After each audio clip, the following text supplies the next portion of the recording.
Hello friends, I am C Vardhaman. ध्यान से सुनना। जितने भी सी इंटर वाले स्टूडेंट हैं जो भी मे में एग्जाम्स दे रहे हैं, सर मैंने आप लोगों को वादा किया था कि मैं रिवीजन, एमसीक्यू के सिनेरियोज और आरटीपीज के सेशंस लेके आऊंगा। ये सब मेरी जिम्मेदारी है सर। अमेंडमेंट भी कवर मैं कराऊंगा। बट मैंने आप लोगों से बोला था सिंपल दो चीज मैं आप लोगों की तरफ से चाहता हूँ, वो है क्वेश्चन प्रैक्टिस आप लोग करो क्वेश्चन बैंक बैच से, एंड दूसरा टेस्ट सीरीज से प्रैक्टिस करो। ये दो चीज आपके तरफ से, बाकी सब मेरी तरफ से। आज अपन आरटीपी का सेशन, आज मॉर्निंग में मैंने केस सिनेरियो अपलोड किया था। माइट बी पॉसिबल बहुत सारे स्टूडेंट ने नहीं देखा होगा, उसको देख लेना। केस सिनेरियोज अपलोड किया और डेली बेसिस में रहेगा ना सर। अब डेली केस सिनेरियो 11 AM तैयार रहना सर। तो अभी अपन आरटीपी में सर जो केस सिनेरियो है इसको सॉल्व करते हैं। इसमें कई अच्छे पॉइंट्स है वो समझते हैं। उसके बाद डिस्क्रिप्टिव वाला पार्ट नेक्स्ट वीडियो में करेंगे सर। ठीक, लेट स्टार्ट। टाइम वेस्ट नहीं करते सर। ठीक, मैं फिर से वापस रिपीट करता हूं, मैंने हर केस सिनेरियो में एक बात समझाई, आज फिर समझाता हूं।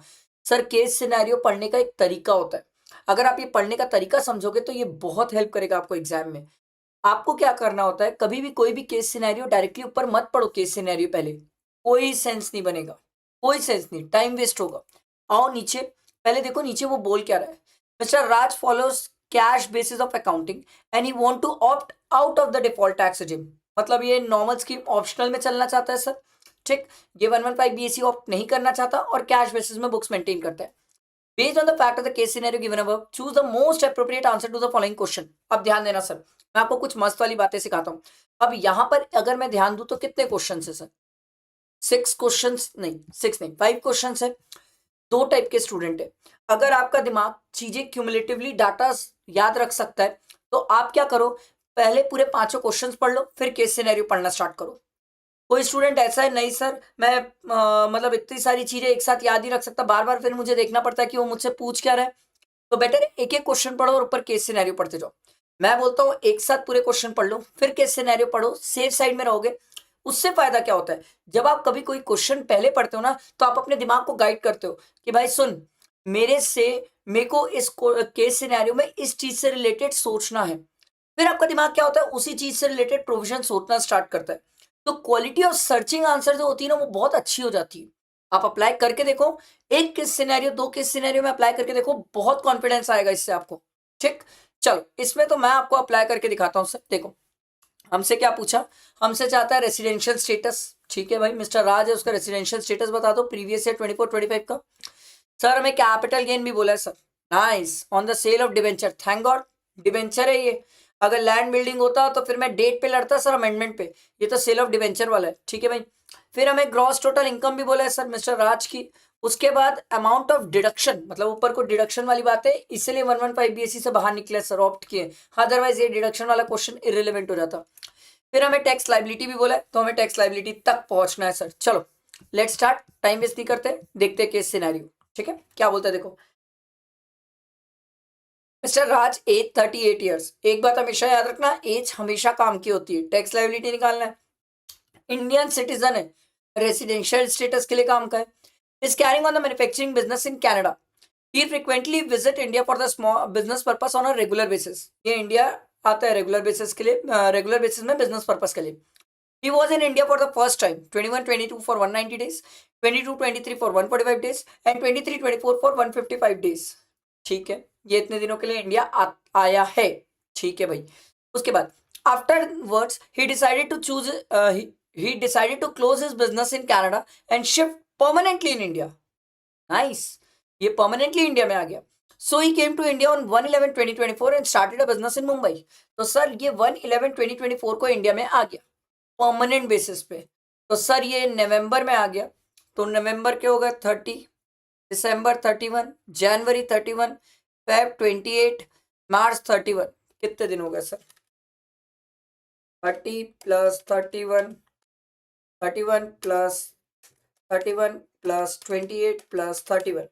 सर इसका तो हो गया 151 डेज सर। ये हो गया इसका 151 डेज। चेक, ये इंडिया में 151 डेज रह गया। तो 182 वाली बेसिक कंडीशन तो ये सेटिस्फाई नहीं कर रहा है सर। बट सर क्या ये 60 डेज वाली कंडीशन सेटिस्फाई कर रहा है? Yes sir. बट हमें तो सर 365 डेज भी प्रीसीडिंग 4 प्रीवियस ईयर में चाहिए ना सर। चलो देख लेते हैं सर। 155 भी है, 145 भी है, 190 भी है, ऐड करके देख लेते हैं। 155 प्लस 145 प्लस 190, ये आ रहा है सर 490 डेज, तो इसका तो 3 साल में 490 डेज हो गया सर, हमें तो 365 डेज चाहिए था, तो ये बंदा रेसिडेंट तो हो गया सर। अब ऑर्डिनरी की not ordinary, sir not ordinary के लिए हमने कंडीशन पढ़ा था सर 10 में से 9 ईयर्स, मतलब प्रीवियस ईयर को छोड़ के 10 में से 9 ईयर्स वो नॉन रेसिडेंट है, या तो फिर सर 7 ईयर्स में से 729 डेज और कम इंडिया में रहता है। तो सर ये तो 490 डेज ही इंडिया में रहा, क्योंकि सर ये फर्स्ट टाइम आया ना इंडिया में, इससे पहले इंडिया में नहीं था, तो सर 729 डेज से कम इंडिया में था, हो गया नॉट ऑर्डिनरी रेसिडेंट। समझ आई बात? देखो मेरे को पहले क्वेश्चन का आंसर मिला, रेसिडेंशियल स्टेटस का आंसर मिल गया। आई बात समझ? अब आगे बढ़ते, ध्यान दो आराम से, कोई हड़बड़ी नहीं है, ठीक। His profit from business in Canada till 31st October is 15 lakh and from Indian business is 5 lakh, ठीक है। He does not own any house property in Mumbai and he has stayed in a rented accommodation from 1/11/2024 on a monthly rent of 20,000, ठीक है। इसके पास खुद का घर नहीं था मुंबई में, रेंटेड अकोमोडेशन में रहता था sir. Nice. He made a donation of 50,000 to a PM care fund, donation of 20,000 to a PM Prime Minister Drought Relief Fund, sir amendment by cheque, sir amendment है सर। मैंने आपको बताया था 50% की category में एक जमाने में 4 हुआ करते थे, अब सिर्फ यही बच गया है, प्रधानमंत्री सूखा फंड, और ये हमें कितना मिलता है सर? मैक्सिमम 50% मिलता है। तो ये तो सर हमें डिडक्शन भी तो निकालना है ना सर, तो डिडक्शन 80G की तो मिल गई मेरे को 2 ठोक, एक 50,000 एक प्लस 10,000, 60,000 तो मिल गई। पर सिर्फ 60,000 में कहानी नहीं रुकती सर, क्योंकि ये जो पॉइंट है ना ये बड़ा प्यारा है सर, किसी स्टूडेंट को पता नहीं कितना क्लिक कर रहा है, नहीं कर रहा है सर। खुद का घर नहीं था, रेंटेड घर में रहता था, बंदा सैलरीड पर्सन भी नहीं है। सैलरीड पर्सन होता ना तो सैलरी में सोचता है इस पॉइंट का ट्रीटमेंट, सैलरीड पर्सन भी नहीं है, तो ये आपको प्यार से हिंट कर रहा है भैया 80GG सोच लो, याद दिला रहा है 80GG सोच लो, ठीक है। अब आगे पढ़ते हैं सर, कुछ और दिया होगा तो ठीक, नहीं तो फिर हम 80G सही में सोचेंगे सर, ठीक। इसके बाद देखो, he has purchased 10,000 9% debenture of ABC Limited in August 2020 for 150. Face value of his debenture is 100 rupees. He sold 2,500 debenture in April 2024. Oh my God, sir debenture की कहानी है, प्राइवेट कंपनी का डिबेंचर है sir, unlisted debenture. Nice sir, मस्त वाली कहानी है sir, ठीक है। and remaining 7,500 debenture in August 2024 for 155 each. Interest on debenture is due on 30th June and 31st December every year. आपको CIA ही दिया, मतलब दुनिया में इससे बड़ा मजाक नहीं हो सकता। डिवेंचर और बॉन्ड्स के केस में इंडेक्सेशन होता ही नहीं है, मजे लेने के लिए दे दिया, ये तो इररिलेवेंट, हटाओ साइड। अब बात आ रही है डिवेंचर। अब डिवेंचर के केस में अगर किसी स्टूडेंट को याद हो तो सेक्शन 50AA पढ़ते थे, थैंक यू बोलो इंस्टीट्यूट को, क्योंकि ये अमेंडमेंट कब से आया था बट इंस्टीट्यूट इससे क्वेश्चन नहीं पूछ रहा था, पता नहीं क्यों नहीं पूछ रहा था। ये पॉइंट अच्छा था सर, पॉइंट जेन्युइनली क्वेश्चन पूछने लायक था, बट इंस्टीट्यूट ने अभी तक इसमें पूछा नहीं था। हम पढ़ के आते थे सर, कुछ स्पेसिफाइड सिक्योरिटीज होती थी, इसमें म्यूचुअल फंड भी होते थे स्पेसिफाइड वाले, जिसमें सर अगर आपका कैपिटल गेन होगा तो वो पूरे कैपिटल गेन को ओवरराइड करता है और वो बोलता है भैया irrespective of period of holding, उससे कोई फर्क नहीं पड़ता, शॉर्ट टर्म ही रहूंगा मैं, शॉर्ट टर्म कैपिटल गेन ही कहलाऊंगा मैं sir, short term capital gain ही कहलाऊंगा। पर उसमें अनलिस्टेड के केस में डेट दी हुई थी, अनलिस्टेड के केस में डेट दी हुई थी सर, और वो डेट अगर किसी स्टूडेंट को याद है तो वो डेट भयानक इंपॉर्टेंट थी सर। तो डेट थी सर 23/7/2024 सर। इस डेट ऑन और after 23rd of August 2024 sir unlisted debenture हो, ठीक है, तो उस केस में sir irrespective of period of holding short term होता था। मैं आपको ये इसलिए याद दिलाया, इस सेक्शन फाइनल में आ चुका था, फाइनल के आरटीपी में यही पॉइंट पे क्वेश्चन आ चुका था, इन्होंने इंटर में भी रिस्पेक्टिवली उसको डाल दिया। अब मेरी बात ध्यान से सुनना सर, मैं आपको ये चीज इसलिए भी याद दिला रहा हूँ ये प्रोविजन, क्योंकि कहानी ये है सर, एक तो ये अप्रैल में बेच दिया, इससे मुझे कोई दिक्कत नहीं है सर, अप्रैल वाले से कोई दिक्कत नहीं है, अप्रैल में तो मैं लॉन्ग टर्म शॉर्ट टर्म निकालूंगा, पर सर जो अगस्त में बेच दिया ना सर, उसके साथ दिक्कत है। ये जो अगस्त में बेचा है ना सर, अब ये तो सर शॉर्ट टर्म वाली कहानी आ गई सर, क्योंकि 50AA अप्लाई हो गया सर। तो उस केस में इसने 2500 बेचा, इंडेक्सेशन तो होगा नहीं, 175 में बेचा, 150 कॉस्टिंग थी, तो ये कितना आ जाएगा सर 2500, चाहो तो लिख लो, हमें तो डिवेंचर का भी निकालने बोले ना सर, तो 2500 इंटू कितना भाई 25 प्लस 7500 इंटू कितना। अच्छा एक चीज ध्यान देना सर, इसने परचेज किया अगस्त 2020 में और अप्रैल में बेचा है सर। अब तो आपको समझ आ चुका है सर, कैपिटल गेन में अमेंडमेंट है 1224 ही होता है सर, 36 तो रहा नहीं जीवन में, तो ऑब्वियस सी बात है 24 मंथ से ज्यादा का है सर, तो ये तो लॉन्ग टर्म की कहानी है सर। ठीक है, ये चीज का ध्यान रखना। ठीक है, वैसे भी ये लॉन्ग टर्म है क्योंकि 4 साल की बात है, लॉन्ग टर्म ही है।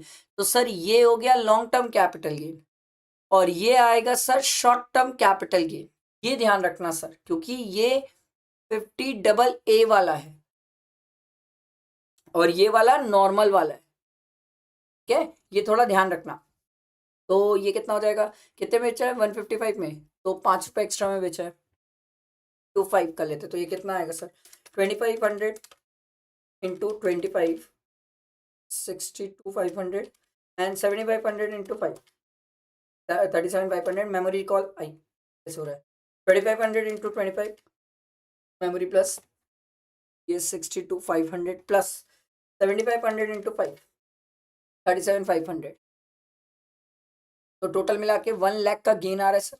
ठीक है, तो हमसे तो पूछा है ना सर, तो ये रहा देखो, long term capital gain of 62,500 and short term capital gain of 37,500। अब हमसे ग्रॉस टोटल इनकम भी पूछा है, तो 1 लाख रुपए कैपिटल गेन की इनकम तो दिख गई हमें। ठीक है, 5 लाख रुपीज 5 लाख रुपीज वो इंडिया में बिजनेस करके कमा रहा है, तो 6 लाख रुपीज तो इनकम दिख गई अभी तक। ठीक है, अब एक स्टूडेंट बोला सर वो कनाडा में बिजनेस करके भी तो पैसा कमाया है सर, क्या ये टैक्सेबल होगा?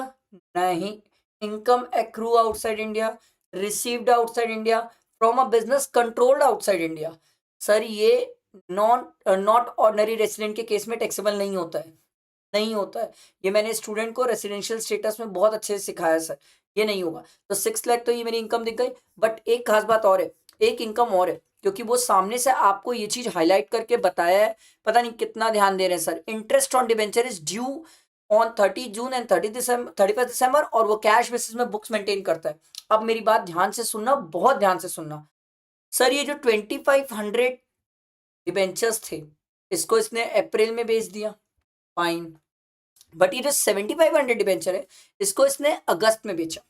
ये जो अप्रैल में बिक गए, इस पे तो इंटरेस्ट की बात नहीं होने वाली है सर, क्योंकि ये कैश बेसिस में बुक मेंटेन करता है। बट जो 7500 डिबेंचर है सर, इस पे तो इंटरेस्ट की बात होगी, और इंटरेस्ट हमें 30 जून को मिलता है सर, ड्यू हो जाता है 30 जून को।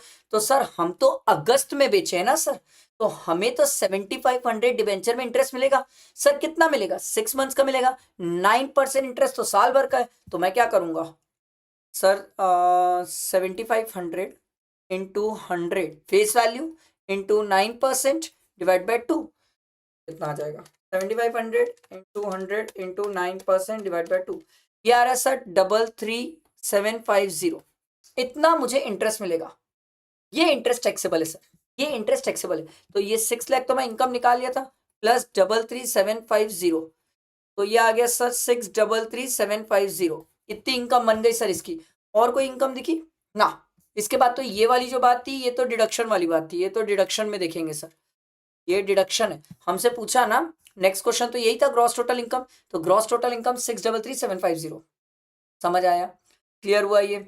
ठीक है, इसके बाद हमसे पूछा था सर अमाउंट ऑफ डिडक्शन। अब डिडक्शन की बात थी सर, तो डिडक्शन निकाल लेते हैं। देखो 2 डिडक्शन तो हम पता कर लेते हैं, 80G वाली जो मिल गई थी हमें 60,000, बट 80GG वाली के लिए मेहनत करना पड़ता है। 80GG वाली के लिए अगर आपको याद हो, तो हमें सर एडजस्टेड टोटल इनकम चाहिए। अब वहां पर एडजस्टेड टोटल इनकम लेना पड़ता है और लीस्ट ऑफ द फॉलोइंग खेलना पड़ता है सर। तो 80GG वाले के लिए मेहनत करते हैं अपन। ठीक है, उसमें याद करो लीस्ट ऑफ द 3 पॉइंट होता था।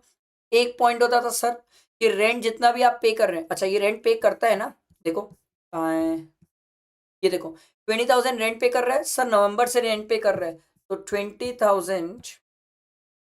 20,000 into November December January Feb March, 5 months, minus 10% of adjusted total income, वो तो निकालना पड़ेगा सर।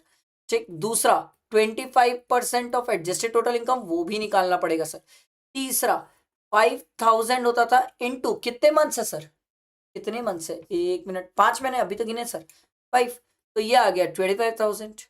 और ये तीनों में विच एवर इज लोअर होता था सर, डिडक्शन मिलती थी। तो हमें एडजस्टेड टोटल इनकम चाहिए इसमें पहले। अब एडजस्टेड टोटल इनकम के लिए अपन क्या करेंगे सर, इसकी अपन ने ग्रॉस टोटल इनकम निकाली, कितनी निकाली सर, ये रे 633,750, ध्यान दो 633,750, ये ग्रॉस टोटल इनकम निकाली। सर 80 में एडजस्टेड टोटल इनकम निकालने के लिए सिंपल सी बात है सर, 80 के अलावा बाकी जितनी भी डिडक्शन आप माइनस कर सकते हो। तो सर बाकी डिडक्शन हमें पता है सर 60,000, ठीक। तो बाकी हमने डिडक्शन माइनस कर ली, तो ये माइनस करने के बाद कितना है 633,750 माइनस 60,000, ये आ रहा है सर 573,750, ये आया सर एडजस्टेड टोटल इनकम। अब इसी का 10% और इसी का 25%, इसका अगर 10% करोगे तो ये आ जाएगा 573,750, जीरो हट जाएगा ना, 10% लेना है अपन को, ये 75, तो ये कितना आ जाएगा माइनस करने के बाद, ये 1 लाख माइनस, अच्छा ये तो लिख लेता हूँ 10% है, तो 1 लाख माइनस 573,750, तो ये आ रहा है सर 42,625, ठीक। और सर ऑब्वियस सी बात है इसका 25% करोगे तो बहुत बड़ा ही अमाउंट आने वाला है। तो तीनों में विच एवर इज लोअर कौन सा हो गया, लोअर तो 25,000 हो गया। तो 80 में मैक्सिमम डिडक्शन कितनी मिलेगी 25,000, 60 में निकाल के बैठा हूं प्लस 25 और कर लो सर, तो टोटल कितना हो गया सर 85,000 की डिडक्शन मिलेगी सर मेरे को, यही तो बोला मेरे को, कहाँ गया अमाउंट ऑफ डिडक्शन 85,000। अब बोला था टैक्स लाइबिलिटी, टैक्स लाइबिलिटी के लिए सिंपल सी बात सर 633,750 माइनस डिडक्शन में निकाल लिया सर 85,000, आ जाएगा 633,750 माइनस 85,000, ये आ रहा है सर 548,750। अब प्लीज 2 मिनट ध्यान दो मेरी तरफ, 2 मिनट ध्यान दो, कुछ इंपॉर्टेंट सिखाना है सर। हमने कैपिटल गेन निकाला था डिबेंचर वाला सर, ये जो लॉन्ग टर्म कैपिटल गेन था और एक शॉर्ट टर्म था, ये शॉर्ट टर्म तो नॉर्मल वाला है सर, नॉर्मल स्लैब बेसिस में चलेगा, बट ये जो लॉन्ग टर्म है ना सर, ये लॉन्ग टर्म वाला सर 20% चलता है। हम सीख के आए सर, लॉन्ग टर्म वाला 20% है sir, other long term capital gain है ना, ये अदर है, लैंड बिल्डिंग नहीं है। अमेंडमेंट मत सोचो, अभी इस पॉइंट पे अमेंडमेंट टच नहीं हुआ है सर, लॉन्ग टर्म है, अदर अमेंडमेंट अदर वाला लॉन्ग टर्म है तो 20% होता है सर, और इंडेक्सेशन वगैरह की तो बात ही नहीं है सर, ये तो लॉन्ग टर्म कैपिटल गेन वाली बात है सर।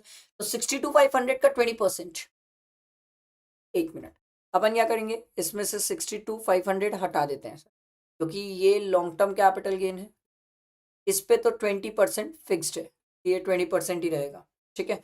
तो ये माइनस 62,500, तो ये आ जाएगा सर 486,250, ठीक, ये आ गया मेरा। अब इस पे अपन टैक्स निकाल लेंगे सर, अब इस पे टैक्स तो आप आराम से निकाल सकते हो सर, पहले 2.5 लाख पे निल, बैलेंस कितना बचा माइनस कर लो 2,50,000, ये बचा सर 236, ठीक है 236,250, इसका 5% कर लो, काम करते हैं, ये हौच पौच हो गया यहाँ पर, अच्छे से लिख देता हूँ, यहाँ लिख लेते हैं 236,250, इसका 5% कर लो सर, इसका 5% आ रहा है सर 118,2.5 है, चाहो तो राउंड फिगर भी कर सकते हो, 3 कर सकते हो, और 62,500 का 20% प्लस 12,500, ठीक है, प्लस 118,113, ये दोनों ऐड किए तो सर आ गया 24,313 प्लस 4%, तो ये आ रहा है सर 282, ये आ रहा है 25,286, कितना आ रहा है सर, राउंड फिगर करेंगे टैक्स लाइबिलिटी तो ये कितने आ जाएगा सर 25,290, समझ आया। अच्छा केस सिनेरियो था, मस्त केस सिनेरियो था, 50AA की जो अमेंडमेंट था वो उसने पहले कवर अप नहीं किया था, तो इस केस सिनेरियो से कवर अप कर लिया। 80GG उसने टच करके पूछ लिया आपसे कि कितने स्टूडेंट को वो याद रहता है, मेरे को तो ये केस सिनेरियो मस्त लगा, अच्छा है प्रैक्टिस के लिए तो बहुत अच्छा है स्टूडेंट के लिए, ठीक है। लाइक करना, फ्रेंड्स को शेयर करना। Hello friends, I am C वर्धमांडगा, ध्यान से सुनिएगा सर। फाइनली अपन सितंबर 25 की आरटीपी में पहुंच गए सर। एमटीपी आने में तो टाइम है, आरटीपी आ गई है सर। और कोइंसिडेंटली ऐसा हुआ है कि आरटीपी से 1-2 दिन पहले ही मैंने कॉम्पैक्ट बुक रिलीज की थी, जिसको बहुत सारे स्टूडेंट ने परचेज कर लिया 1 रुपए में, तो बहुत लोगों ने फायदा उठा लिया। अब बात यह है सर कि ये जो आरटीपी है, इस आरटीपी में आपको आज तो मैं बैठा के क्या करवाने वाला हूं, एमसीक्यू केस सिनेरियोस कराऊंगा, ठीक है, वो भी इनकम टैक्स वाला। नेक्स्ट वीडियो में इनकम टैक्स का डिस्क्रिप्टिव, उसके नेक्स्ट वीडियो में जीएसटी का पार्ट कर लेंगे अपन। आरटीपी जब मैं आपको सॉल्व कराऊंगा, मैं बहुत सारी चीजें सिखाऊंगा, बहुत सारी चीजें समझाऊंगा और सिखाऊंगा। आप सुनो, ध्यान से सुनो, बैठ के आराम से सुनो, रिलैक्स होके सुनो, क्योंकि यही सब चीजें आपको एग्जाम में काम आएगी। बहुत सारे स्टूडेंट बोलेंगे सर अभी से आरटीपी देखे, देखो डिपेंड करता है अपॉन योर प्रिपरेशंस। कोई स्टूडेंट अगर चाहता है तो एक बार अभी आरटीपी देख सकता है, तो उसे ये समझ आ जाए कि किस टाइप के अमेंडमेंट इंस्टीट्यूट कवर कर रही है, ठीक है, तो उसे एक अंदाजा होता है पढ़ने का कि हमें किन बातों पे ध्यान रखना है और फोकस करना है। तो मेरे हिसाब से एक बार तो स्टूडेंट को देखना चाहिए सर आरटीपी, ताकि वो सेफ साइड पे रहता है। लेट्स स्टार्ट, टाइम वेस्ट नहीं करते सर, ठीक है, चलो। तो बातें तो वही सिंपल है, लाइक करना, फ्रेंड्स को शेयर करना और मेरे साथ बैठ के सीखना कि कैसे पढ़ते हैं, कैसे आंसर्स ढूंढते हैं, क्या समझते हैं और क्या करना है हमें। मैं आपको एकदम धीरे धीरे समझाता हूँ सर। केस सिनेरियोज में मैंने हमेशा से जन्मों से एक तरीका सिखाया है, और आज ही इनकम टैक्स के 25 केस सिनेरियोज टेलीग्राम और व्हाट्सएप ग्रुप में शेयर किए। सर तरीका एकदम वही है, कभी भी कोई भी केस सिनेरियो में पहले आके नीचे क्वेश्चन में पढ़ो हमसे चाहता क्या है। जब आप ये पढ़ लेते हो ना सर हमसे क्या चाहता है, तो हमारे दिमाग में एक बहुत अच्छी क्लैरिटी होती है सर केस सिनेरियो को लेके। इसका फायदा ये होता है सर कि आंसर ढूंढने में जो क्वालिटी होती है ना, वो बहुत अच्छी होती है। हमारा माइंड बहुत प्रिसाइज काम करता है कि हमें क्या चीज चाहिए, और वो केस सिनेरियो में वही चीज ढूंढता है। क्योंकि बहुत सारी चीजें दी हुई होती है केस सिनेरियो में, कुछ बातें काम की होती है तो कुछ बकवास भी होती है। इसीलिए मैं तो प्रेफर ये करता हूं कि कोई भी स्टूडेंट केस सिनेरियोज में पहले क्वेश्चंस पढ़ लो, बहुत बहुत बेनिफिट मिलता है सर, ठीक है। चलो देखो, how much amount would be taxable in respect of the income earn by mister Manish for a let out residential and commercial unit and under which head. लो भाई, पहला क्वेश्चन तो यही बोल रहा है कि सर पहले तो ये बताइए जो लेट आउट किया रेसिडेंशियल और कमर्शियल प्रॉपर्टी, वो किस हेड में टैक्सेबल है और कितनी, ये भी देखेंगे। चलो, सेकेंड वाला तो सिचुएशन बेस्ड है, क्योंकि देखो क्या बोल रहे हैं, what would be their answer to MCQ 1 if the Manish is not a real estate developer. अच्छा, मतलब अगर वो बिल्डर नहीं है तो बताइए sir, and had a business of letting out of the property. Oh my God, sir sir sir, एक amendment आई थी, पता है, एक अमेंडमेंट थी, बहुत हाइप किया गया था इस अमेंडमेंट को कि सर ये मे अटेम्प्ट के लिए एप्लीकेबल है।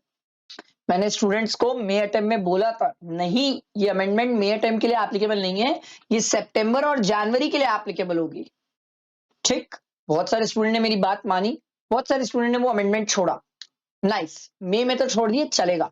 अब ये जो क्वेश्चन बना है ना सर, ये क्वेश्चन कवर कर दिया सर, उस अमेंडमेंट को कवर कर दिया। बहुत प्यारी अमेंडमेंट, मैं आपको सर जो कॉम्पैक्ट बुक मैंने आपको प्रोवाइड की, उस कॉम्पैक्ट बुक में भी आपको मैं दिखाऊंगा वो अमेंडमेंट मैंने कवर किया है, and that is very important, मेरे हिसाब से तो डैम इंपॉर्टेंट है। अगला क्वेश्चन देखिए, what would be the tax treatment of the vacant residential and commercial unit held as a stock in trade during the previous year 24-25, वो तो ऊपर पढ़ के पता चलेगा। और भी क्वेश्चन है क्या, हाँ sir, life insurance policy would be exempt at the time of maturity proceeds, LIP ULIP plan, ठीक है, याद आया, LIP और LIP, वो वाली कहानी आ गई है सर। तो देखते हैं sir, what would be the income taxable in the hands of mister Manish from the firm Joko and associates for the assessment year 25-26। अब देखते हैं, ऊपर पढ़ते हैं, मैं आपको टेक्निक सिखाऊंगा, कई सारे कंसेप्ट बताऊंगा, कई सारी चीजें रिवाइज कराऊंगा, तो ध्यान देना। Mister Manish is a real estate developer, भैया पहली बात नोट कर लो, ये आदमी बिल्डर है, ठीक। आगे देखते हैं, his main business is construction, development and sale of residential property. ये आदमी बनाता है और बेचता है। He developed a project named Aashiyana heaven which has both residential and commercial unit. ठीक है, he obtained certificate of completion for the said project on 1st Feb 2023. भैया मैंने आपको IHP पढ़ाया और IHP में मैंने बोला था बिल्डर भाई तेरे पास 2 साल का समय है, तू प्रॉपर्टी बेच दे, नहीं तो मैं उसको डीम लेट आउट मान लूंगा। बिल्डर बोला 2 साल कब से? मैंने बोला भाई जिस साल तूने कंप्लीशन सर्टिफिकेट लिया है। बोला भैया मैंने तो कंप्लीशन सर्टिफिकेट जो लिया है वो 22-23 में लिया। मैंने बोला वेरी गुड, 22-23 में तूने कंप्लीशन सर्टिफिकेट लिया, उस साल के फाइनेंशियल ईयर एंड मतलब 31 मार्च 2023 से लेके मैं तेरे को 2 साल का समय देता हूं, मतलब 31 मार्च 2025 तक का मैं तेरे को समय देता हूं। तू 2 साल में प्रॉपर्टी बेच दे, तू नहीं बेचा तो जितना नहीं बिका वो डीम लेट आउट माना जाएगा। तो एक क्वेश्चन था जहां मुझसे पूछा था कि सर वेकेंट जो प्रॉपर्टी रह गई है उसकी कहानी क्या होगी। एक क्वेश्चन था ना, यही फायदा है, मैं आपको यही सिखा रहा हूं भाई, यही फायदा है कि अगर आप पहले क्वेश्चन पढ़ लो तो आपके दिमाग में क्लैरिटी होती है भैया कि मैं जब केस सिनेरियो पढ़ रहा हूं तो वो कौन से क्वेश्चन से कनेक्ट कर रहे हैं। देखो तो ये आपसे पूछ रहा है प्रीवियस ईयर 24-25 में क्या होगा, मैं बोला कुछ नहीं होगा, क्योंकि भैया इसका तो 24-25 में ही 2 साल खत्म हो रहा है, अगला साल होगा तब ये डीम लेट आउट मान लिया जाएगा अगर कुछ बच गया होगा तो सर 24-25 में तो नो टैक्स ट्रीटमेंट, कोई टैक्स ट्रीटमेंट नहीं है सर, क्योंकि 2 साल खत्म ही नहीं हुआ है आपका। आई बात समझ? ये पहले पढ़ने का फायदा है क्वेश्चन मेरे साथ। ठीक है आगे बढ़ते हैं, चलो देखो क्या बोल रहे भाई।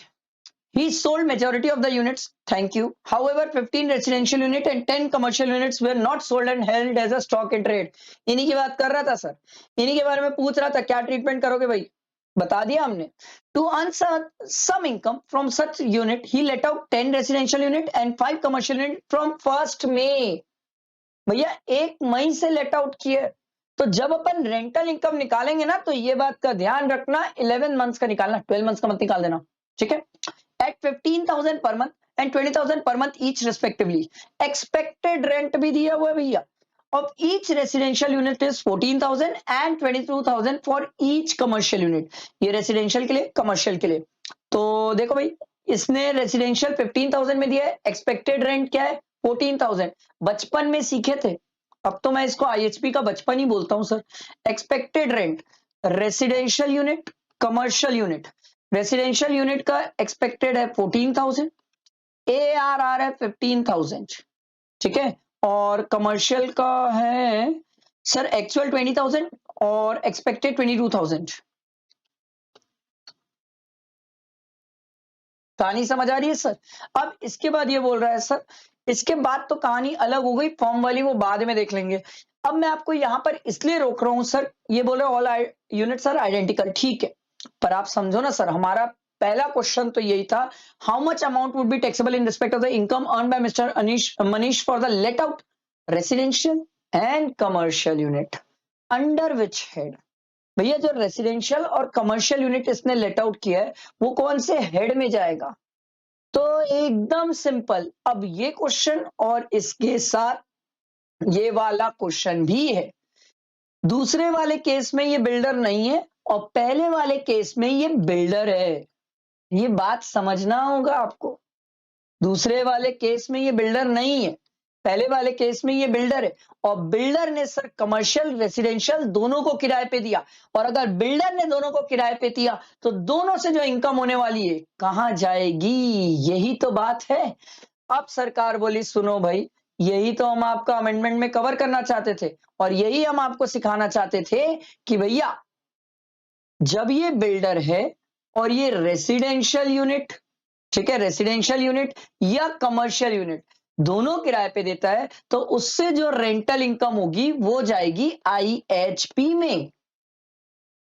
आ रही है बात समझ आई बात?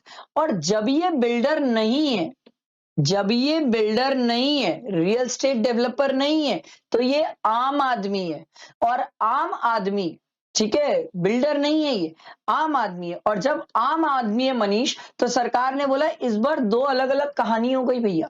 इस बार कहानी ये हुई कि रेसिडेंशियल यूनिट से जो रेंट आएगा वो जाएगा तुम्हारा IHP में, पर जो कमर्शियल यूनिट से रेंट आएगा वो जाएगा PGBP में।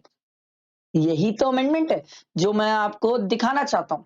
ये देखो सर, ग्रीन कलर का लिखा हुआ, any income from letting out of a residential unit और part of the house by the owner shall not be chargeable under the head PGBP and shall be chargeable under the head IHP।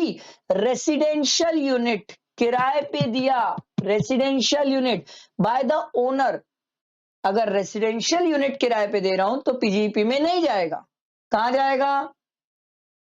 IHP में। और commercial unit जो किराए पे दे रहा हूं वो कहां जाएगा? पीजीपी में। बात समझ आई? यही तो अमेंडमेंट था सर, यही अमेंडमेंट था और बहुत इंपॉर्टेंट अमेंडमेंट था। तो बात ये हो गई भाई, अब अपन एक काम करते हैं, इनकम भी निकाल लेते हैं सर। आई होप ये चीज क्लियर हुई होगी, समझ आया होगा, दिमाग में बैठा होगा आराम से, कोई हड़बड़ी नहीं है।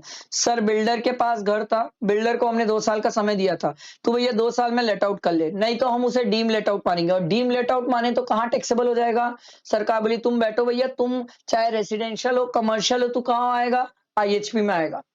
फिर एक आदमी बोला भैया अगर मैं बिल्डर नहीं होता तो कोई आंसर में फर्क पड़ता है? बोले बिल्कुल, तुम अगर बिल्डर नहीं हो, तुम अगर बिल्डर नहीं हो तो सरकार बोली बहुत फर्क पड़ जाएगा। उस केस में अगर तुमने घर किराए पे दिया है, रेसिडेंशियल यूनिट किराए पे दिया है, तो तुम जाओगे सर IHP में, और अगर तुमने कमर्शियल यूनिट किराए पे दिया है तो तुम जाओगे PGBP में। ये बहुत इंपॉर्टेंट है मेरे हिसाब से, एक स्टूडेंट को ये बहुत अच्छे से डेफिनेटली दिमाग में बैठाना चाहिए। आई होप ये क्लियर हुआ होगा, इसको नोट डाउन करके अच्छे से रख लेना, नोट डाउन करके अच्छे से रख लेना। समझ आई मेरी बात? एक काम करते हैं, इसका नोट्स बना लेते हैं, इन केस अगर किसी को दिक्कत आ रही हो, डाउट आ रहा हो, तो एकदम सिंपल, मैं कोई भी पर्सन जो प्रॉपर्टी को, कोई भी पर्सन जो प्रॉपर्टी को लेट आउट करता है, मैं उससे सिंपल एक ही चीज बोलूंगा, भैया क्या आपका बिजनेस है कि नहीं है? सरकार बोली देखो अगर ये पर्सन है, इसका लेटिंग आउट बिजनेस नहीं है, अगर किराए पे देना प्रॉपर्टी बिजनेस नहीं है, तो सर चाहे रेसिडेंशियल यूनिट हो या फिर कमर्शियल यूनिट हो, दोनों को अगर ये लेट आउट कर रहा है तो कहां फंसेगा ये? IHP में, क्योंकि इसका बिजनेस नहीं है। और सरकार ने बोला भैया मान लो अगर कोई आदमी जिसका लेटिंग आउट, यही तो याद रखना, यही अमेंडमेंट है, लेटिंग आउट बिजनेस है, बिजनेस है, तो सरकार बोलती फिर आप ये बताओ सर वो किस चीज को लेट आउट कर रहा है? अगर रेसिडेंशियल यूनिट को लेट आउट कर रहा है तो आप उसको IHP में ले जाना, और अगर कमर्शियल यूनिट को लेट आउट कर रहा है तो सर यही इंपॉर्टेंट है, PGBP में लेके जाना। ये इंपॉर्टेंट है। जब तक ये अमेंडमेंट नहीं आया था तब तक सर किसी पर्सन का लेटिंग आउट का बिजनेस भी होता था तो भी वो रेसिडेंशियल में चल जाता था सर, ठीक है, और सॉरी कमर्शियल यूनिट वो PGBP में चल जाता था। अब इंस्टीट्यूट मतलब सरकार ने दोनों को अलग अलग कर दिया, दोनों को सिंपल क्रिस्टल क्लियर कर दिया। अगर किसी पर्सन जिसका बिजनेस है किराए पे देने का, तो सरकार अब उससे एक ही चीज पूछेगी, भैया जो तू किराए पे देने का तेरा बिजनेस है उसमें तू किराए पे क्या दे रहा है? रेसिडेंशियल यूनिट दे रहा है, तू IHP में चल जा, और अगर तू कमर्शियल यूनिट किराए पे दे रहा है तो PGBP में चल जा। मतलब रेसिडेंशियल यूनिट देने वाले, किराए पे देने वाले को सरकार बेनिफिट देना चाहती है। यहाँ 30% मिलता है ना सर, याद है ना 30%, बिना कुछ पूछे 30% क्लेम कर सकते हैं। और PGBP में अगर आप कोई प्रॉपर्टी से रिलेटेड खर्चा क्लेम करते हो तो आपको बताना पड़ता है सर कि कौन सा खर्चा आप किस सेंस में कैसे क्लेम कर रहे हो सर। तो सरकार ने ये बोला कि घर कोई किराए पे दे रहा है फाइन चलेगा, पर अगर कमर्शियल यूनिट है तो आ जाओ भाई PGBP में, हम आपसे PGBP में पूरी डिटेल्स लेके बात करेंगे। समझ आया? ये क्लियर हुआ? ये नोट्स आप ध्यान रख सकते हो सर कि कोई भी पर्सन जब प्रॉपर्टी किराए पे दे रहा है तो हमें ये चेक करना पड़ेगा सर क्या उस बंदे का लेटिंग आउट बिजनेस है कि लेटिंग आउट बिजनेस नहीं है। अगर लेटिंग आउट बिजनेस नहीं है तब तो कोई लड़ाई नहीं है सर, चाहे वो रेसिडेंशियल यूनिट दे कमर्शियल यूनिट दे, वो IHP में ही बैठेगा। पर अगर उसका लेटिंग आउट बिजनेस है तो फिर ये चेक करो वो किस चीज को किराए पे दे रहा है। रेसिडेंशियल यूनिट को किराए पे दे रहा है तो IHP में ले जाना, और कमर्शियल यूनिट को किराए पे दे रहा है तो PGBP में लेके जाना। Very very important, this part is very very important, ठीक है, मई वालों के लिए एप्लीकेबल नहीं था, सितंबर वालों के लिए अमेंडमेंट एप्लीकेबल थी। मैंने अपने स्टूडेंट को क्लासेस में रेगुलर भी बताया था, बट मेरे को लगता है ये ध्यान रखने वाली चीज है, क्योंकि अब तो आरटीपी में भी इसका क्वेश्चन आ गया।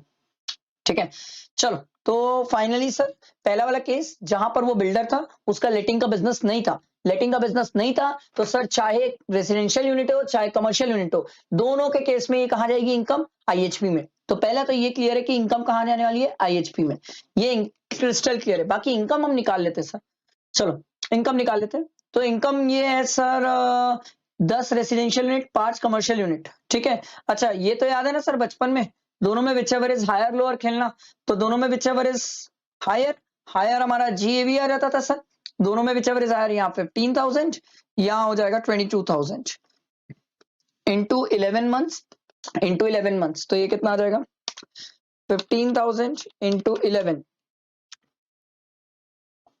1,65,000। कितने यूनिट्स थे सर, रेसिडेंशियल 10 है तो इंटू 10 भी कर लेंगे ना, तो ये आ जाएगा 16,50,000। ठीक, इंटू 10 माइनस 30%, ये आ रहा है सर 30% माइनस करने के बाद 11,55,000।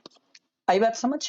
And commercial unit 22,000 into 11 2,42,000 into 5 units, 5 units है सर इनमें 5, ये आ रहा है सर 12,10,000, इसमें माइनस कर लो 30%, माइनस करो 30%, ये आ रहा है सर 8,47,000। समझ आई बात।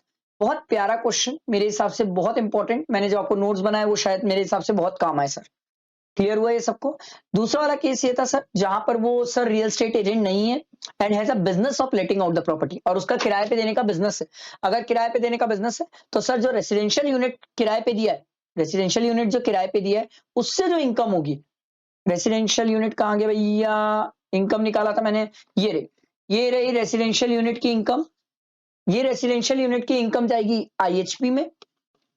ठीक है, और सर अब जब पीजीईपी में जाएगी, मेरी बात ध्यान दीजिएगा सर, पीजीईपी में जाएगी तो ये 30% आप माइनस नहीं कर सकते। पीजीईपी में जाएगी तो आप 30% कैसे माइनस करेंगे, पहली चीज ये। दूसरी बात सबसे इंपॉर्टेंट, भैया एक बात बताओ मेरे को, पीजीईपी में मैंने आपको कब सिखाया ये हायर लोअर खेलना, पीजीईपी में तो मैंने आज तक जिंदगी में नहीं सिखाया हायर लोअर खेलना, ये सब हम आईएचपी में खेलते हैं। तो सर पीजीईपी में क्या होता है sir, 20,000 into 11 into 5, very important, ये गलती कर जाओगे आप लोग, कर जाओगे, लिख के ले लो मेरे से एग्जाम में। 20,000 इंटू 11 इंटू 5, ये कितना आ रहा है सर, 11 लाख आ रहा है सर, ये मेरी पीजीईपी की इनकम होगी। समझ आ रही है बात। मैं आपको बता रहा हूँ कमर्शियल यूनिट अच्छे खासे स्टूडेंट गड़बड़ कर जाएंगे, अच्छे खासे स्टूडेंट बहुत गलती कर जाएंगे, बहुत लोग इस पे गलती कर जाएंगे सर। ठीक है, तो सर ये तो हो ही नहीं सकता, ये ठीक है बट ये नहीं हो सकता, ये गलत है, ये भी छोड़ दो, ये सही है, ये भी सही, ये रहा सर ऑप्शन। समझ आया, अच्छा क्वेश्चन, बिलीव मी मेरे को तो मजा आया सर, मेरे को तो मजा आया। अब एलआईसी वाली कहानी थी तो केस सिनेरियो आगे भी तो पढ़ लेते हैं, अभी तो पढ़ेगा, बचा हुआ है ना केस सिनेरियो। देखो, mister Manish is also engaged with the firm Zoco and Associate as a slipping partner. The firm has 3 partner. ए भैया ये आदमी है स्लिपिंग पार्टनर, थोड़ा ध्यान दीजिएगा sir. N S 3 partner, his capital in the firm is 10 lakh. भैया कैपिटल में तो इंटरेस्ट मिल जाएगा इस आदमी को, कैपिटल पे तो इंटरेस्ट दे दो इसको कम से कम, और कैपिटल पे इंटरेस्ट हम मैक्सिमम कितना देंगे सर, 12%। ठीक, each partner has received interest of 15%, मुझे इससे कोई मतलब नहीं, 12 से ज्यादा आप दे नहीं सकते sir. And remuneration of 30,000 per month. अभी भी मैं आपको एक मस्त वाली बात बता रहा हूं, कितना खेल रहे हैं आपके साथ, स्लिपिंग पार्टनर है, कहां से रेम्यूनरेशन की बात मेरे को ये बताओ, बात ही खत्म हो गई। हम रेम्यूनरेशन की बात ही क्यों कर रहे हैं, और हमसे नीचे एक एमसीक्यू पूछा था कि भैया इसको जोको एंड एसोसिएट से कितनी इनकम होगी, यही तो हमसे पूछा था कि जोको एंड एसोसिएट से कितनी इनकम होगी। तो भैया रेम्यूनरेशन तो हमारी इनकम ही नहीं होगी क्योंकि फर्म को ये अलाउ नहीं होगा, स्लिपिंग पार्टनर को नहीं दिया जा सकता। तो सर हमें क्या है, इनकम अलाउ हो जाएगी जो फर्म को अलाउ हो जाएगी, और फर्म को क्या अलाउ हुआ, इंटरेस्ट अलाउ हुआ, कितने में, 10 लाख का 12%, दैट इज 1,20,000 फर्म को अलाउ हुआ। तो फर्म को जो अलाउ हुआ, क्या वही मेरी भी इनकम हो गई? हाँ सर, वही तो मेरी भी इनकम हो गई। समझ आई बात? इसीलिए बोलते हैं पहले से क्वेश्चन पढ़ो, बहुत फायदा मिलेगा। जानबूझ के मजे लेने के लिए बुक प्रॉफिट दिया, मैं क्या करूं बुक प्रॉफिट का? मेरे लिए कोई काम का नहीं है। देखो ये taken 4 life insurance policy, the detail of which are hereunder. ठीक है भाई, डेट ऑफ इशुएंस दिया हुआ, आहा बहुत काम की चीज है सर, क्योंकि सर एलआईपी का जो कंसेप्ट आया था ना सर, वो 1/4/2023 से आया था। उससे पहले की पॉलिसी में हम सिर्फ 10% चेक करते थे 1010D की एग्जेम्पशन क्लेम करने के लिए। बट सर 1/4/2023 और उसके आगे की पॉलिसी में हम 10% प्लस 5 लाख का प्रीमियम चेक करते हैं, और इस प्रीमियम में हम जीएसटी नहीं लेते, और अगर डेथ में मिल जाए तो पूरा ही एग्जेम्प्ट है। डेथ में क्या सोच रहे हो, अभी ये आदमी जिंदा है, ये डेथ नहीं हुई है, ठीक है। तो ये वाली पॉलिसी तो ऑलरेडी देख लो, पहले सम एश्योर्ड तो देखो सर, कहाँ आ गया भैया? एनुअल प्रीमियम 4 लाख का है, सम एश्योर्ड 335 लाख है भाई, 35 लाख है, और 35 लाख का 10% कितना होता है सर? 3,50,000। इसको कितना मिला? 4, इसने प्रीमियम कितना पे किया? 4 लाख। तो क्या ये 1010D में एग्जेम्प्ट है? नहीं सर, 1010D में ये एग्जेम्प्ट नहीं है सर, ये टैक्सेबल हो गई सर, क्योंकि 10% से ज्यादा प्रीमियम दे रहा है। तो मैच्योरिटी में जो 40 लाख मिले ना, आओ बैठो, टैक्सेबल है। अब अगला देखते हैं। अब यहां पर एलआईपी और ये दोनों हो गई, ध्यान दो सर, ध्यान दो, बहुत मस्त है सर, बहुत मस्त है, एकदम मस्त है, ध्यान दो सर। ट्रिपल ई एलआईपी और एलआईपी का कंसेप्ट है सर, याद आई कहानी? ये पॉलिसी पहले इशू हुई, ट्रिपल ई एलआईपी, ये पॉलिसी 24-25 की तो एलआईपी से। हमने बोला था सर पॉलिसी से हमें कोई दिक्कत नहीं, आप एक चीज चेक कर लेना, 10% से ज्यादा प्रीमियम नहीं होना चाहिए, प्लस 5 लाख से ज्यादा नहीं होना चाहिए प्रीमियम मिला के। तो देखो भाई, सम एश्योर्ड कितना है सर? 14 लाख। 14 लाख का 10% कितना होता है? 1,40,000। सर ये तो 10% से एक्सीड कर गया, तो बी वाला छोड़ दो, एग्जाम नहीं होगा सर, 10% से ज्यादा एक्सीड कर गया है, गई कहानी। ये 20 लाख जो मैच्योरिटी में मिलेगा वो टैक्सेबल होगा। अब सी वाले में देखो भाई, 22 लाख है, 22 लाख का 10% कितना होगा? 2,20,000। अब इसका कितना है प्रीमियम? 2 लाख रुपीज, ये बच गया भाई, ये बच गया। अब डी वाला देखो सर, 31 लाख, 31 लाख का 10% कितना होगा? 3,10,000। इसने कितना प्रीमियम दिया? 3 लाख रुपीज, बच गया, और दोनों मिला के भी तो 5 लाख से ज्यादा नहीं हुआ, तो ए और बी तो एग्जाम नहीं है। सी और डी जो पॉलिसी है उसमें जो मैच्योरिटी में लमसम मिलेगा, दैट वुड बी एग्जेम्प्ट। आई बात समझ? तो हमसे तो क्वेश्चन में यही पूछा था ना, एमसीक्यू था नीचे, कि भाई कौन कौन सी पॉलिसी एग्जेम्प्ट है at the time of maturity proceed? भाई सी और डी है, बाकी तो कोई एग्जाम नहीं है।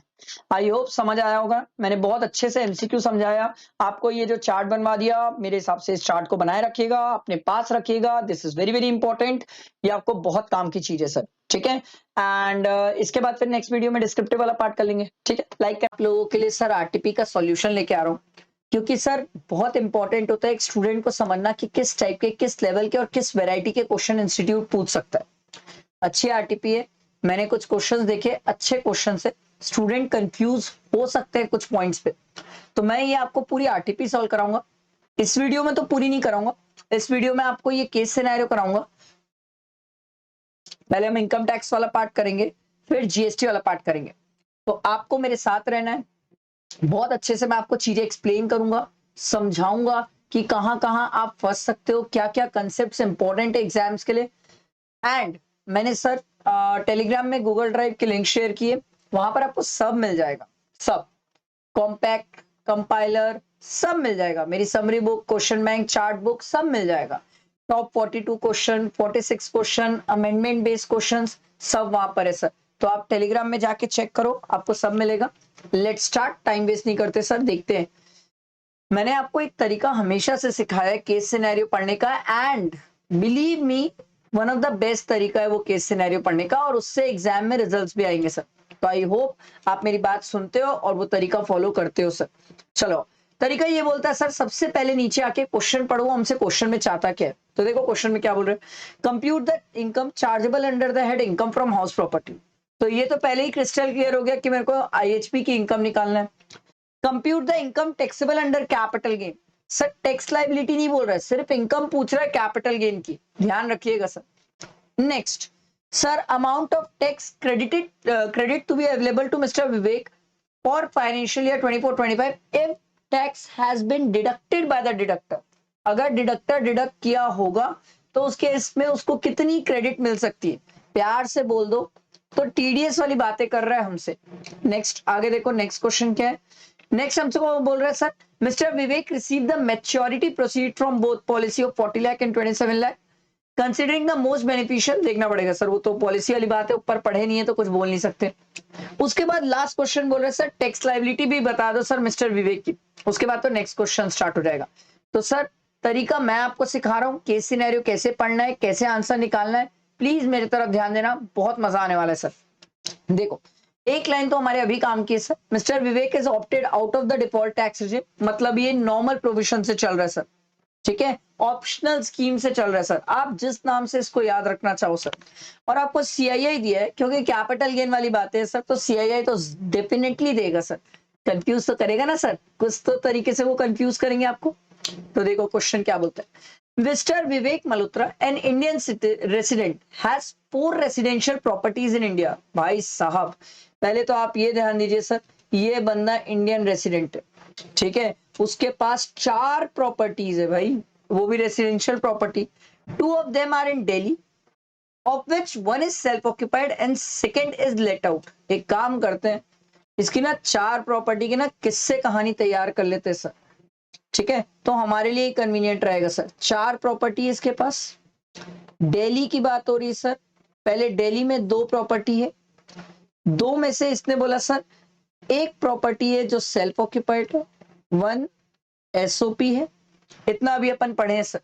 And second is let out for a monthly rent of 1,40,000 to mister Sushil, a salaried individual. Oh my God, जब भी कभी मैं ये सैलरीड इंडिविजुअल वर्ड पढ़ता हूँ ना, मेरे दिमाग में कुछ बातें आती है सर, और आपके दिमाग में भी ये बातें आनी चाहिए।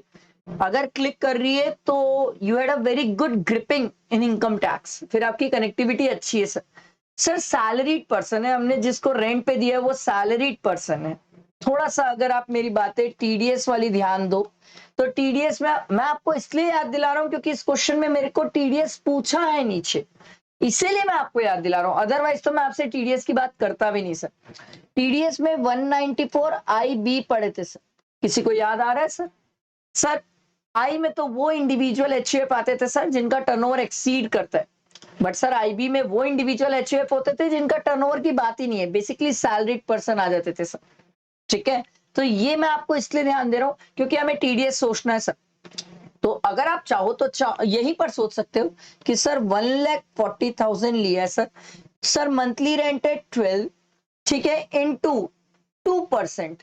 एक स्टूडेंट बोला सर ये 2% कब हो गया सर, ये तो 5% था। भैया जी अमेंडमेंट आई है सर, और अमेंडमेंट पहले जो मई वाले स्टूडेंट सितंबर वाले पढ़े ये वही है सर। तो 1,40,000 इंटू 12 इंटू 2%, सर ये 33,600, इतने का टीडीएस अमाउंट, इतने का टीडीएस अमाउंट हमसे पूछा है नीचे टीडीएस वाली बात, इसलिए मैंने आपको सॉल्व करके दिखाया सर, ठीक है। तो सर एक लेट आउट प्रॉपर्टी है, ठीक है, अरे यार ध्यान दो सर, एक है सर लेट आउट प्रॉपर्टी, और लेट आउट प्रॉपर्टी सर हमने 1,40,000 में रेंट पे दिए, 12 मंथ्स के लिए दिए, तो 1,40,000 इंटू 12 सर 16,80,000 सर, ये कहानी है सर। आगे बढ़ते, the other 2 properties are in Mumbai. लो भाई 2 प्रॉपर्टी और है इसके पास जो कि मुंबई में, ठीक है। To reduce is tax liability, ध्यान दीजिएगा सर क्योंकि हमें टैक्स भी तो निकालने बोला है ना sir. To reduce his tax liability he gifted one of the residential house property in Mumbai to his wife miss Anika, and second one to his minor daughter. Section 27 कितने लोगों को याद आ रहा है sir? Deemed owner, sir wife को दिया, without consideration दिया सर, तो इस केस में क्या हस्बैंड ही ओनर है? हाँ सर। दूसरा अपनी माइनर डॉटर को दिया, सर माइनर मैरिड डॉटर नहीं है सर, माइनर डॉटर है। अगर माइनर मैरिड होता ना तो छोड़ देता, फिर वो बच्चे के हाथ की बात हो जाती, पर ये तो माइनर डॉटर है सर। तो क्या अभी भी अगर इस घर से कोई इनकम होगी तो वो क्लब पेरेंट्स के हाथ नहीं होगी? Yes sir. आगे बढ़ते हैं। Ms. Pooja, without adequate consideration in April 2024, expected a monthly rent of self-occupied property in Delhi is 50,000. अच्छा, दिल्ली वाली जो प्रॉपर्टी है उसका आपको एक्सपेक्टेड रेंट बोल रहा है भाई कि 50,000 है। Okay, and expected rent of monthly of Mumbai property कितना है सर? मुंबई वाली प्रॉपर्टी का एक्सपेक्टेड रेंट है सर 75,000। ठीक है, अरे यार, अरे बात समझ। अच्छा, ये दोनों पर मंथ ही चल रहा है ना? ठीक है, ध्यान रखिएगा सर, ध्यान रखिएगा। मंथली बोले ना सर तो पर मंथ ही होगा, ऑब्वियस सी बात है सर। आगे देखो, he has paid a municipal tax of 1,20,000 for the let out property। भैया भैया, इसके लिए म्युनिसिपल टैक्स पे किया है जो कि 1,20,000 है। ये बात समझ आई? अभी तक मैंने जितना पढ़ा उस हिसाब से उतनी चीजें लिखी है। ध्यान रखना, मुंबई वाला घर जो है वो दो लोगों को दिया गया था सर, एक थी वाइफ और एक थी सर माइनर डॉटर। ठीक है, दो लोगों को दिया गया था। ये दोनों घर भी डीम्ड ओनर कौन कहलाएगा सर? इसके पापा। पापा कौन है सर? विवेक मल्होत्रा। ठीक है, और हस्बैंड के वाइफ विवेक मल्होत्रा। आप डीम्ड ओनर भी याद रखेंगे सर। ठीक, आगे बढ़ती है कहानी। अभी ध्यान दो, बहुत मजेदार है sir. In addition Vivek sold a plot of land in Bengaluru. Sir ये तो बेचने वाली बात, तो सर ये तो कैपिटल गेन वाली बात। सर क्या मैं इसको अभी रोक के पहले आईएचपी का कैलकुलेट कर सकता हूं इनकम? डेफिनेटली कर सकते हो।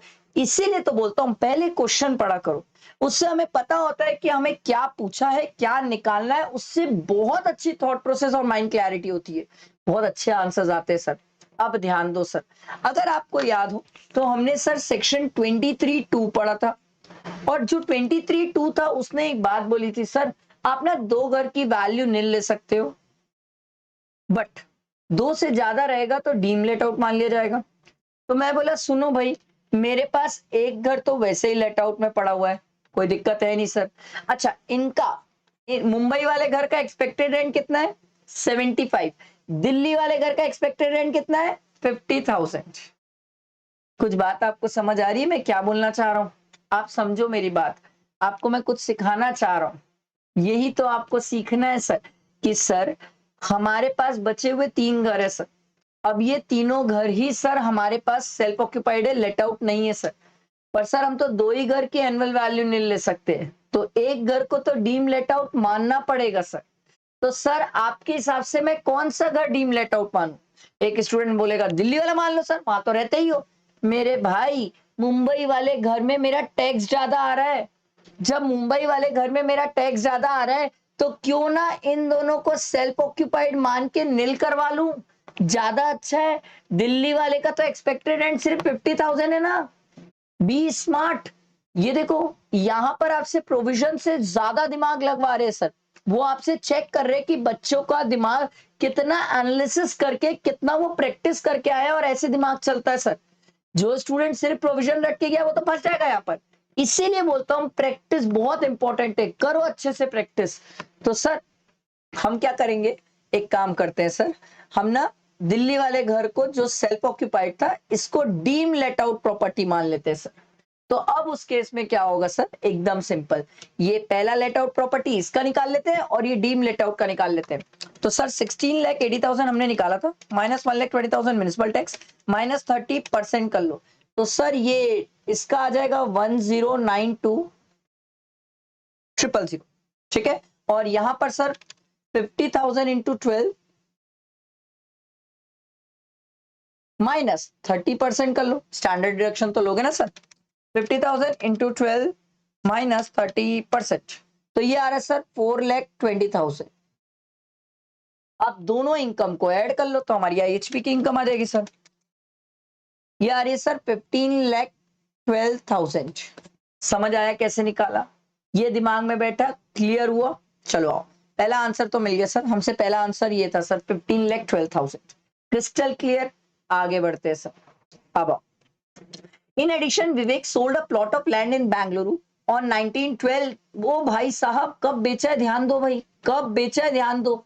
अब तो सर लैंड और बिल्डिंग के केस में डेट्स बहुत इंपॉर्टेंट है कि वो कब बेच रहा है सर, क्योंकि 23 ऑफ जुलाई के बाद हुआ, 23 ऑफ जुलाई के बाद हुआ, तो उस केस में कैपिटल गेन निकालते टाइम सर हम इंडेक्सेशन नहीं करते, हाँ बस टैक्स निकालते टाइम हम चेक कर लेंगे कि कौन सा बेनिफिशियल है, प्रोवाइडेड एसेट परचेज 23 जुलाई के पहले होना चाहिए और ट्रांसफर 23 जुलाई के बाद होना चाहिए। तो ये बाद में तो ट्रांसफर है, बट खरीदा पहले है कि नहीं वो आगे पढ़ना पड़ेगा सर।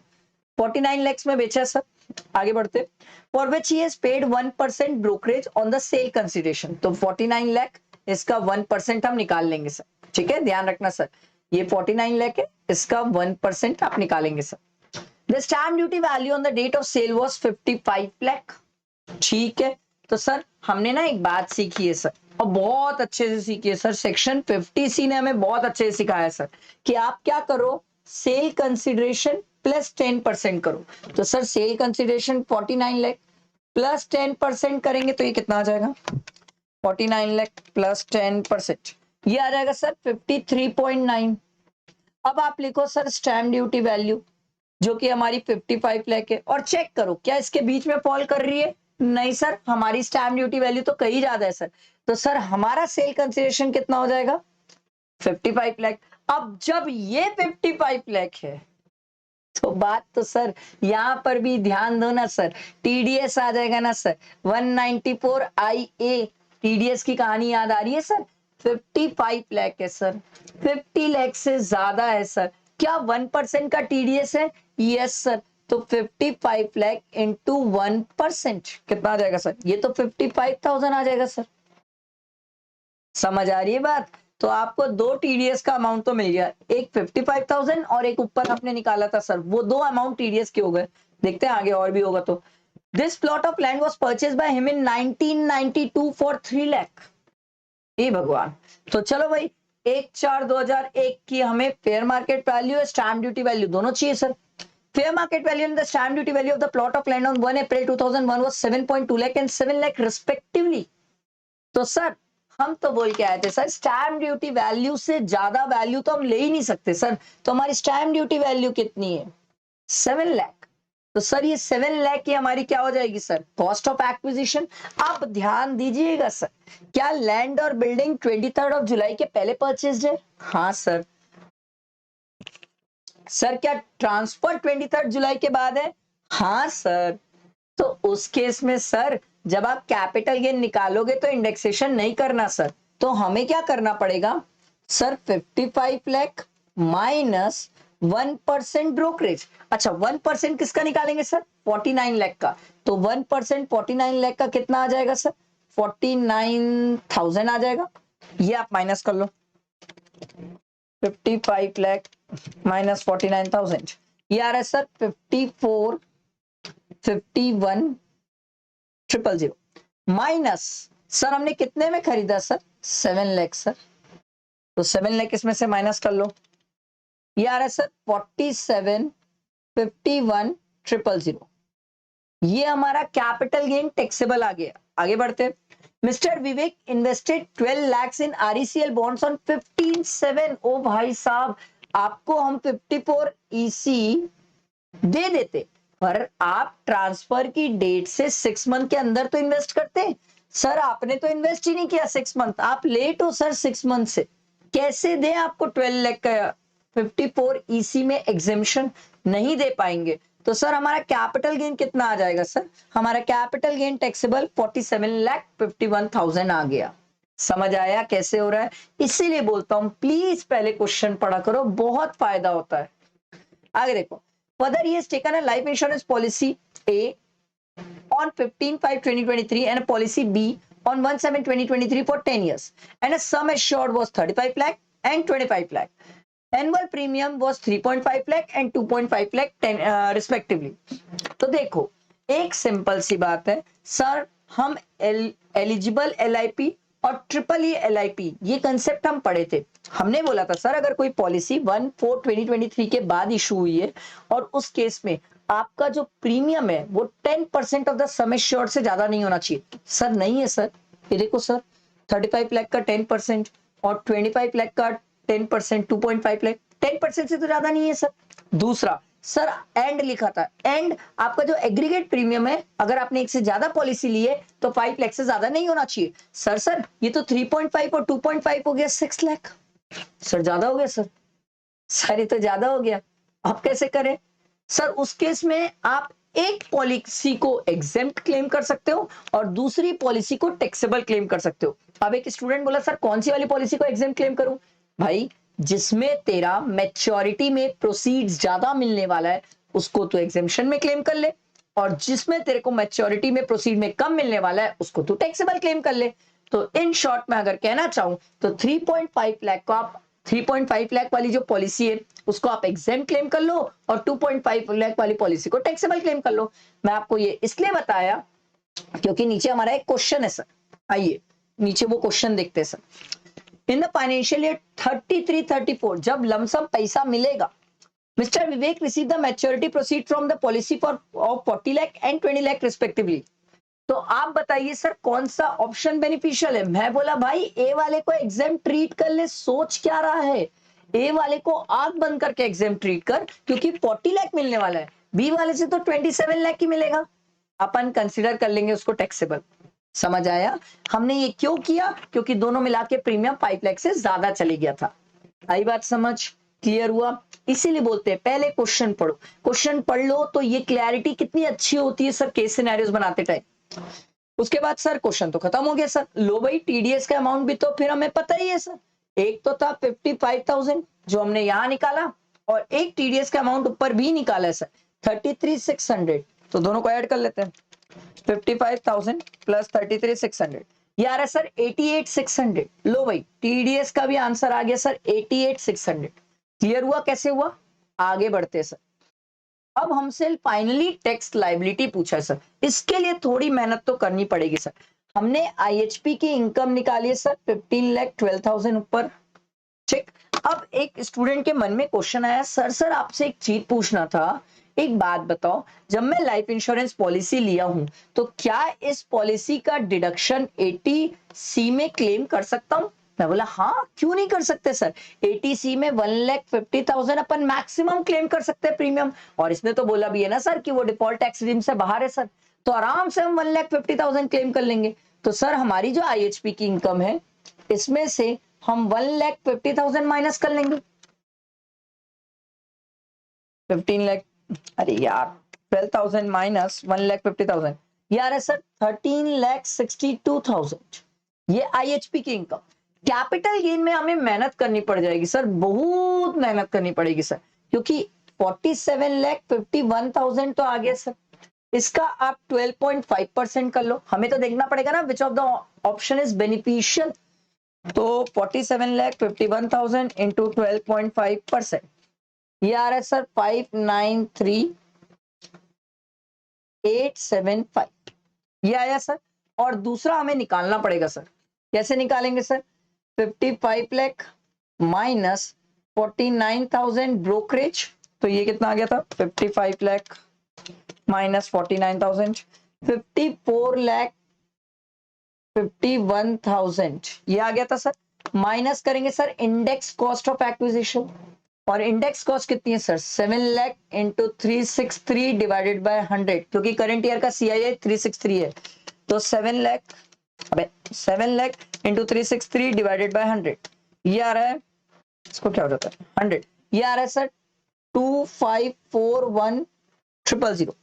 तो इसको माइनस कर लो सर 54,51,000 से, ये आ रहा है सर आपका माइनस करने के बाद 29,10,000, ठीक है। ये आ गया आपका कैपिटल गेन। अब इसका 20%, क्योंकि हमें तो देखना पड़ेगा ना दोनों में बेनिफिशियल क्या है, इसका 20% है सर 5,82,000। तो एकदम क्रिस्टल क्लियर आपके सामने, तो पिक्चर क्लियर है सर कि कौन सा ऑप्शन हमारे लिए बेनिफिशियल। मैं तो 5,82,000 में जाऊंगा सर। क्लियर हुआ? तो देखो सर, एक तो कैपिटल गेन वाला टैक्स आ गया 5,82,000। अब ये जो नॉर्मल वाली हमने इनकम निकाली थी जो आईएचपी वाली है, इसमें सर 10 लाख पे तो फिक्स्ड है सर 10 लाख में फिक्स्ड है कि 112500 आएगा। बचा बैलेंस जो 3,62,000 है, ठीक है। देखो भाई 13,62,000 माइनस 10 लाख में तो फिक्स्ड है, बचे पे 30% कर लो, तो बचे में अगर आप 30% करोगे तो ये मेरा आ जाएगा 108600, ठीक है। प्लस कर लो सर 10 लाख में जो फिक्स्ड है, तो ये कितना आ जाएगा प्लस 112500, ये आ रहा है सर 221100, ये आ गया हमारा, ठीक है। 221100 आ गया, ठीक।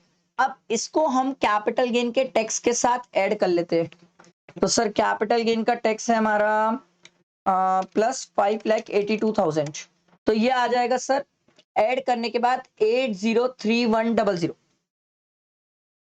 अब पूरा ध्यान मेरे तरफ सर, अब पूरा ध्यान मेरे तरफ सर। आप मुझे एक बात बताइए सर, क्या मेरी कैपिटल गेन की जो इनकम थी वो 47,51,000 थी? Yes sir. सर अगर मेरी बात करो आईएचपी की इनकम की, तो सर क्या वो 13,62,000 थी after taking deduction under ATC? हाँ सर। आप मेरी बात नहीं समझना चाह रहे मैं क्या बोल रहा हूं। अगर ये पहली इनकम और ये दूसरी इनकम, अगर आप ये दोनों को ऐड करके चेक करेंगे तो आपकी इनकम 50 लाख से ज्यादा एक्सीड हो जाएगी। मैं आपको ये सिखाना चाह रहा हूं भाई, एग्जाम में 10% सरचार्ज मत भूल जाना। तो सर इसमें प्लस 10% करोगे तो ये आ जाए, अच्छा 10% प्लस 4% पूरा ही कर लेते हैं एक साथ, क्योंकि 4% भी तो करना ही पड़ेगा, प्लस 4%, तो ये आ रहा है सर 918746, और आप टैक्स लाइबिलिटी को राउंड ऑफ भी कर सकते हो 918750। समझ आया कैसे निकाला tax? Simple step by step मैंने आपको सिखाया सर। तो हमारी टैक्स लाइबिलिटी कितनी हो जाएगी सर? 918750। आई होप सबको क्लियर हुआ होगा कैसे बना, किस तरीके से बना, और कितना इजी सिंपल तरीके से मैंने आपको समझाया है। इसके बाद जो बाद वाला पार्ट आएगा उसमें मैं आपका डिस्क्रिप्टिव वाले क्वेश्चंस पूरे सॉल्व करा दूंगा सर। आई होप ये क्लियर हुआ होगा। लाइक करना, फ्रेंड्स को शेयर करना, आरटीपी एमटीपी बहुत सारी चीजें जो यहीं पर इस चैनल पे आपको टैक्स की मिलेगी सर। टैक्स के लिए ये एक्सक्लूसिव चैनल है जहां पर सिर्फ टैक्स की ही बातें होती है सर, और टैक्स से रिलेटेड ग्रुप्स है सर। तो आप टेलीग्राम व्हाट्सएप में ज्वाइन रहो, वहां पर सब चीजें शेयर होती है। मैंने इनकम टैक्स अपना कंपाइलर फर्स्ट टाइम शेयर किया है सर, अब जीएसटी का कंपाइलर आने वाला है, साथ रहो तो सब चीजें यहीं हो जाएगी। और मैं आपको ये वादा करता हूं कि कोई रिस्पॉन्स करे ना करे, वर्धमान सर आपको रिस्पॉन्स करेंगे, चाहे व्हाट्सएप हो चाहे टेलीग्राम। ठीक है, चलो लाइक करना, फ्रेंड्स को शेयर करना। Thank you.